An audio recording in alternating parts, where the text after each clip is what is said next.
Hi, and welcome to English-Fabule. Are you learning English? Great. Let's learn English with a very interesting story. Don't forget to subscribe, like, and comment. Let's get started.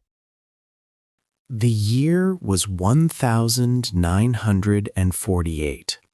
Calcutta, a huge and busy city in India, was a very difficult place. Life was hard for many people. A terrible famine had struck the region a few years before, bringing much suffering and countless deaths. The city also saw harsh fighting between different religious groups, leaving more people hurt and without homes. Everywhere, the air felt heavy with the smell of sickness, waste, and deep poverty. Many men, women, and children lived on the streets, without food, without proper clothes, and often without any hope for tomorrow.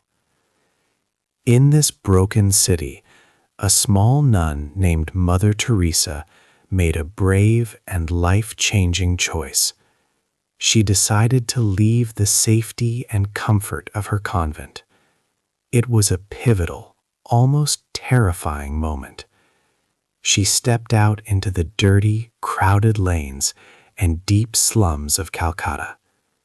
Instead of her old, familiar nun's clothes, she wore a simple white sari with blue borders, like the women of India.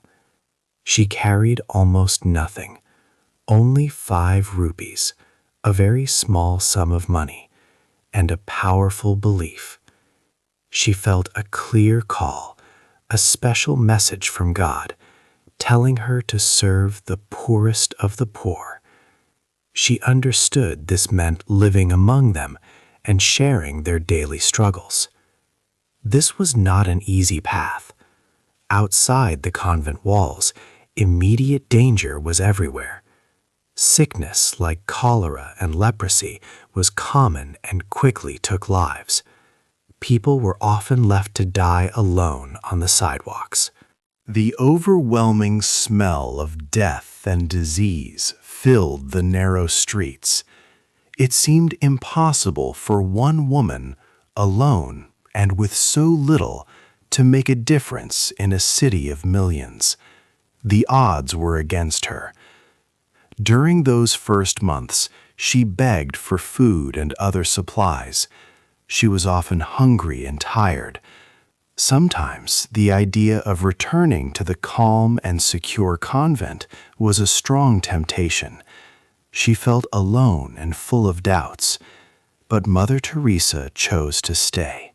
She did not give up. Slowly, her small acts of kindness and her tireless work with the dying began to get noticed. How did this lonely woman, who herself faced hunger, disease, and deep despair, become the most famous and loved saint of the modern world? How did her simple mission grow into a worldwide organization, the Missionaries of Charity, helping people in over 100 countries? This is a central mystery of her life. And there was another secret. For almost 50 years, she quietly battled a deep spiritual darkness, a feeling of being empty and far from God. Almost no one knew about this hidden fight inside her heart. A young girl. Anjes Gonje Brojakciu was born in Skopje in August 1910. This city was then part of the Ottoman Empire. She belonged to an Albanian family that was very Catholic and lived by strong religious beliefs. Anjes was the youngest of 3 children. Her father, Nicole, was a respected businessman who also took part in local Albanian politics. For some years, life was calm and happy for the family. But then sadness touched Angeles's life early. When she was just 8 years old, her father became very sick quite suddenly. He had recently come back from a political meeting. People thought that Serbian agents might have poisoned him. Nicola died in 1919, leaving Angeles's mother, Dronafile, to take care of the children alone. This was a very hard time for them. But Dronafile was a strong and deeply religious woman. She taught Angeles and her brother and sister important lessons about faith, kindness, and helping others. Her mother's strong belief and courage during these difficult moments greatly shaped Angeles's character and future plans. Even when she was a small girl, Angeles felt a special call to God's service. She loved hearing stories, especially exciting tales about missionaries. These were brave people who traveled to far-off countries like Bengal and India. There they helped sick and poor people and shared their Christian faith. Angeles was very interested in their work. These stories filled her mind and heart with inspiration. By the age of 12, Angeles was sure about what she wanted to do with her life. She felt a clear message inside her. God wanted her to give her whole life to religious work and become a nun. Her wish to help suffering people, especially those in distant lands like India, became stronger every year. On August 15, 1928, while praying at a special holy place, her decision became very firm. She knew, without any doubt, that this was her path. Soon after this clear decision, when she was only 18 years old, Angeles made a huge choice. It would change her life forever. She decided to leave her home in Skopje and travel to Ireland. There she would join the Sisters of Loreto. She needed to learn English because this language was used by the Loreto nuns who taught in India. The day she left was difficult, full of mixed feelings. She felt both hope for her future and sadness for what she was leaving behind. Angeles knew this was not a short trip. It meant saying goodbye to her beloved mother and her sister, with the strong feeling that she would never see them again. This was a great sacrifice, leaving her family and all she knew. But Angeles's faith was stronger than her sadness. This final goodbye helped make her ready for the difficult life ahead, far away from her home and family. She would need all her strength for the challenging work that lay before her. 3. A new life. After saying goodbye to her family, Angeles arrived in India in 1929. She traveled to Darjeeling, a hill station in the lower Himalayas. There she began her time as a novice, learning the ways of a nun. She quickly learned the Bengali language and started teaching children at Saint Teresa School, which was part of her convent. On May 24, 1931, she took her first religious vows. She chose the name Teresa, a name taken from Saint Thérèse de Lisieux, who was known as a patron saint of missionaries. In May 1937, Teresa took her solemn vows, which were her final promises as a nun. She was then teaching at the Loreto Convent School in Intali, a part of eastern Calcutta. Following the Loreto custom, she began to be called Mother Teresa. She taught at the school for nearly 20 years and became its head mistress in 1944. Mother Teresa enjoyed her teaching work, but she grew increasingly sad about the terrible poverty outside the convent walls in Calcutta.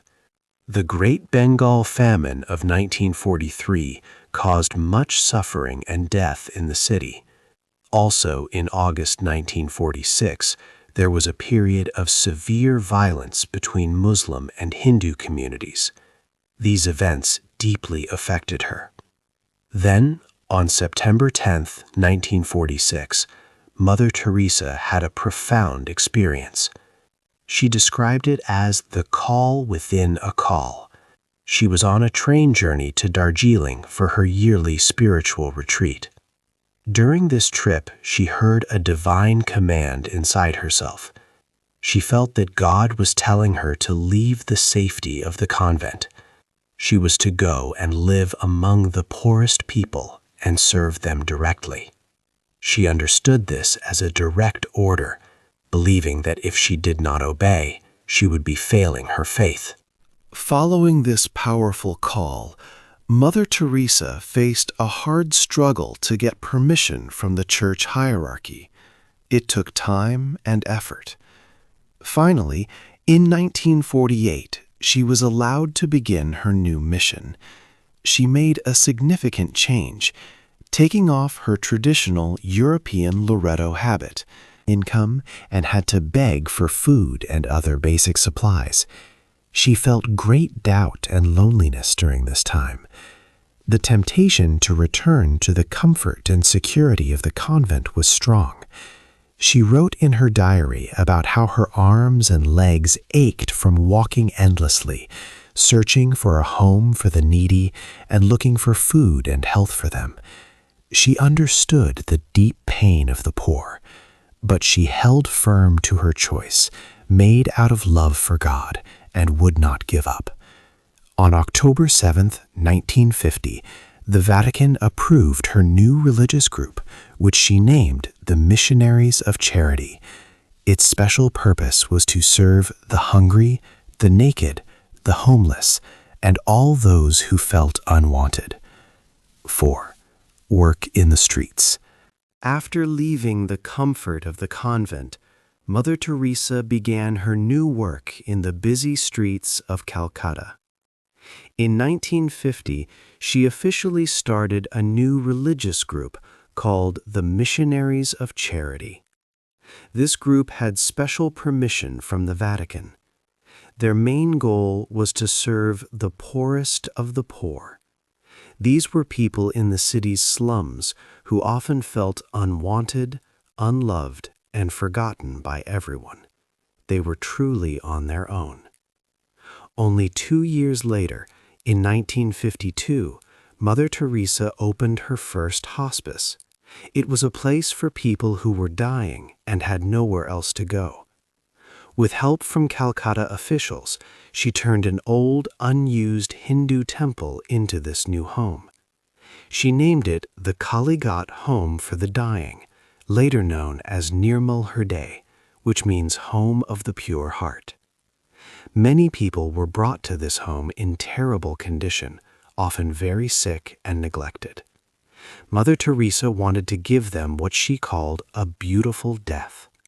She believed that these individuals, who might have lived very difficult lives, could die with comfort and dignity, feeling loved. At Nirmal Hriday, people received basic medical care. They could also follow their own religious traditions.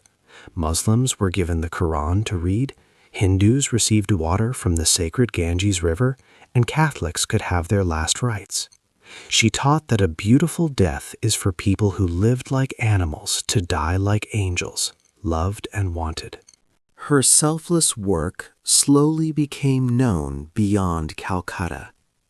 In 1969, a documentary film called Something Beautiful for God was made by the BBC.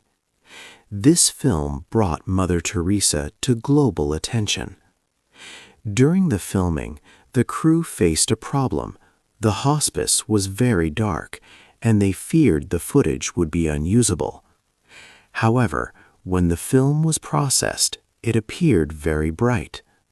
The filmmaker, Malcolm Muggeridge, saw this as a divine light and a miracle related to Mother Teresa. Other people on the crew said it was simply because they had used a new, highly sensitive type of film. Regardless of the explanation, the documentary showed her important work to millions around the world, making her famous. Mother Teresa also reached out to other groups of people who were suffering greatly. She opened a hospice for those with leprosy, calling it Shanti Nagar, which means City of Peace. The Missionaries of Charity also set up clinics across Calcutta to offer medicine, bandages, and food to people with leprosy. By 1955, Mother Teresa started another important home, Nirmala Shishu Bhavan, known as the Children's Home of the Immaculate Heart. This was a safe place for orphans and young people who had no home. Through these efforts, she became a loving mother to many who society had cast aside. 5. The world watches. Mother Teresa became famous around the world. Her work helping the poor grew very fast. From India, her order, the Missionaries of Charity, began to open homes in many other countries. In the 1960s, she opened her first house outside India, in Venezuela, with 5 sisters. Soon after, new centers appeared in Italy, Tanzania, and Austria. By the 1970s, her work had reached the United States, with a first home in the South Bronx, and dozens of countries in Asia, Africa, and Europe.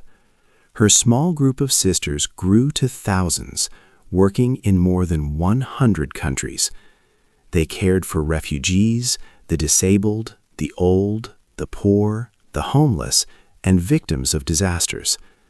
Mother Teresa, a tiny nun, met with powerful world leaders and inspired many. She traveled to dangerous places of conflict to help children and others. In 1971, she went to Belfast, a city in a troubled region. In 1982, during a war in Beirut, she saved 37 children trapped in a hospital caught in heavy fighting. She helped to arrange a short stop in the fighting to get the children to safety. She also visited Armenia after a big earthquake in 1988 and met with Soviet leaders. She traveled to Ethiopia to help hungry people and to Chernobyl, a place affected by radiation. In 1991, she finally returned to her home country, Albania, opening a new house there. Her international work brought her great recognition. In 1979, Mother Teresa received the Nobel Peace Prize. This important award was given for her efforts to overcome poverty and suffering, which threaten world peace. She did not want the special dinner that traditionally came with the prize. Instead, she asked that the money for the dinner, $192,000, be given directly to the poor in India. She stated that earthly awards were important only if they helped her to help the world's needy. When asked how to promote world peace, she gave a simple answer: go home and love your family. She spoke about the poverty of the West, a poverty of feeling unwanted or unloved. Mother Teresa was also known for her strong opinions, which sometimes caused controversy. She often spoke to world leaders and challenged Western powers on social topics.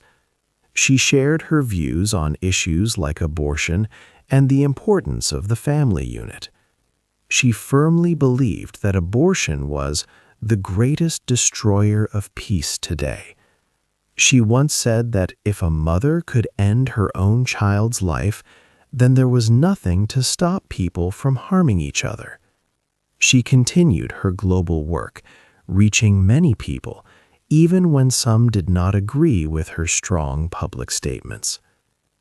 6. A secret pain. After Mother Teresa passed away, a truly surprising truth came to light. It was a secret that she kept hidden from the world for many years: her deep spiritual pain. For almost 50 years, this woman, who seemed to shine with faith to everyone, felt a profound emptiness inside. She believed God had left her, feeling a complete lack of His presence. Her private letters, which were found only after her death, told this hidden story.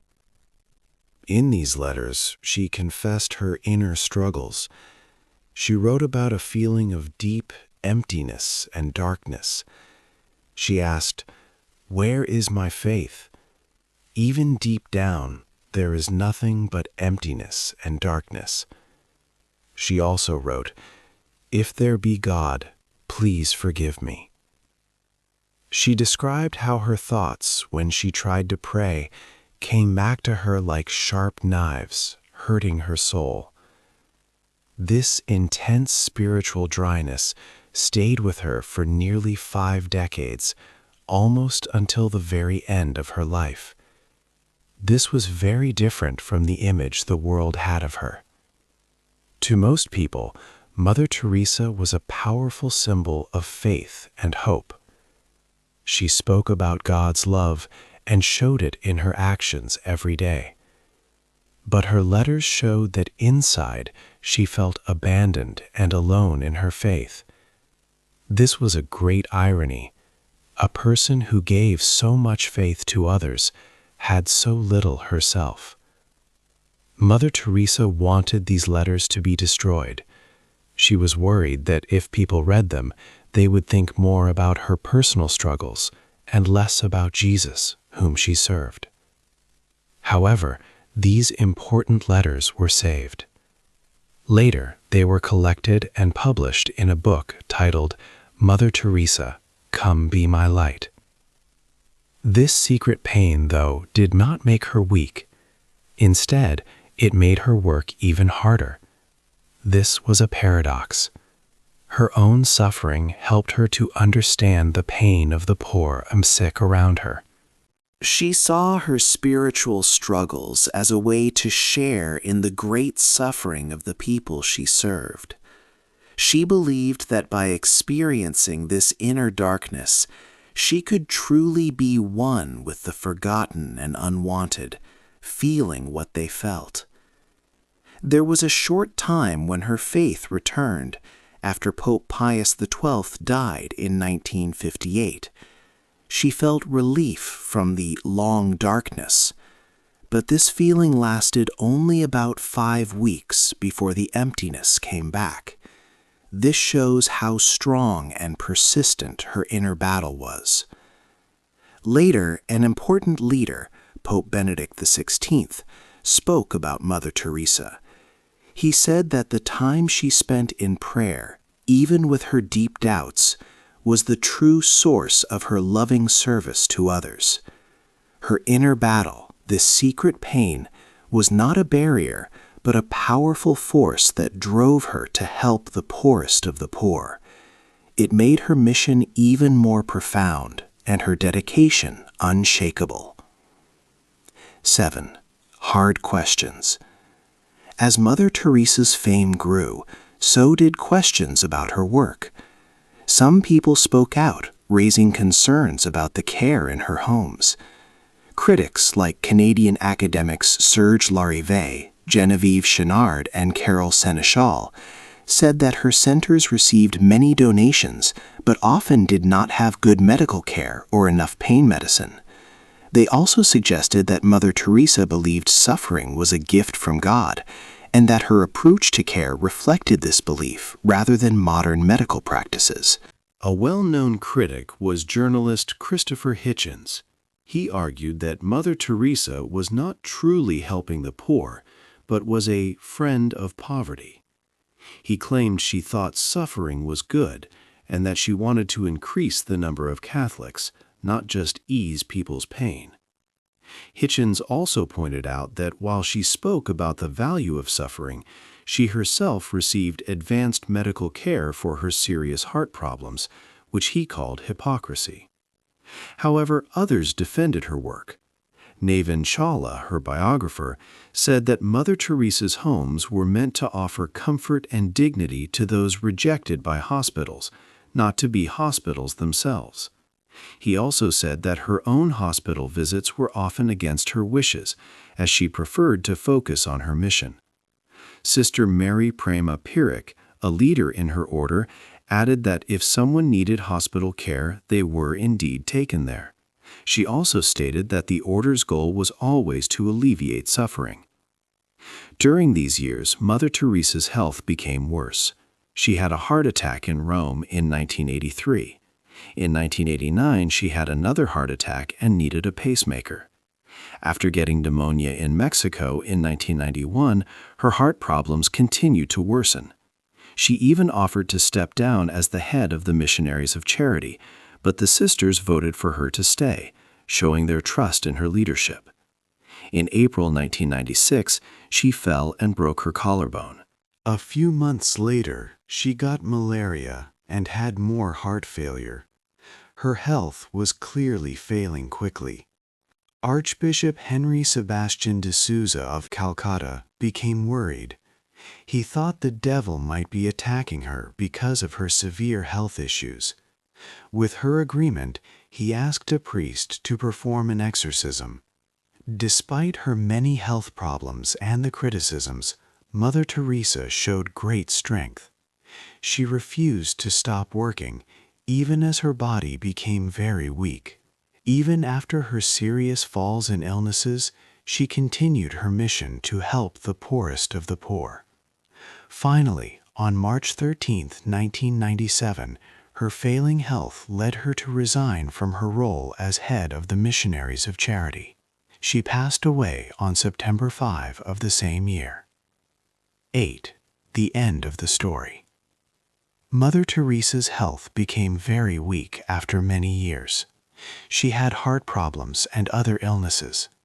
In March of 1997, she stopped leading the Missionaries of Charity. She passed away on September 5, 1997. The world felt a great sadness. Her funeral was a very big event. Her body lay for 1 week in Calcutta for people to see. The Indian government gave her a state funeral, showing much respect for her work. World leaders spoke about her. Nawaz Sharif, then Prime Minister of Pakistan, called her a unique person. Javier Pérez de Cuellar, a former United Nations leader, said, "She is peace in the world." After her death, the Catholic Church started the process to make her a saint. This needed proof of miracles. In 2002, the Vatican recognized a healing. An Indian woman, Monica Besra, had a tumor. She said it was cured by Mother Teresa's picture. Doctors noted medicine helped, but Monica believed it was a miracle. Mother Teresa was named Blessed on October 19, 2003. Later, in 2015, Pope Francis approved a second miracle. A Brazilian man's brain tumors were healed in 2008, believed to be through Mother Teresa. Because of this, Pope Francis made her a saint. The ceremony was on September 4, 2016, in Vatican City. Thousands watched as she became Saint Teresa of Calcutta. The Missionaries of Charity continued her work. At her death, over 4,000 sisters and 300 brothers were part of the order. They ran more than 600 missions in 123 countries. These places helped people with HIV/AIDS, leprosy, and tuberculosis. They also ran soup kitchens, children's homes, and schools with over 1 million helpers.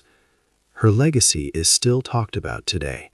Some remember her for providing practical medical aid to the poor. Others believe her main gift was spiritual comfort and strong faith, even with her secret doubts. Her life showed great charity and a deep inner struggle. Every September 5th, the United Nations celebrates the International Day of Charity. Hey there! Just a second before you go. If you learned something new today, please give this video a like, write your thoughts in the comments, and subscribe to the channel. It only takes a second, and it really, really helps to create even better English videos for you. Your support means the world,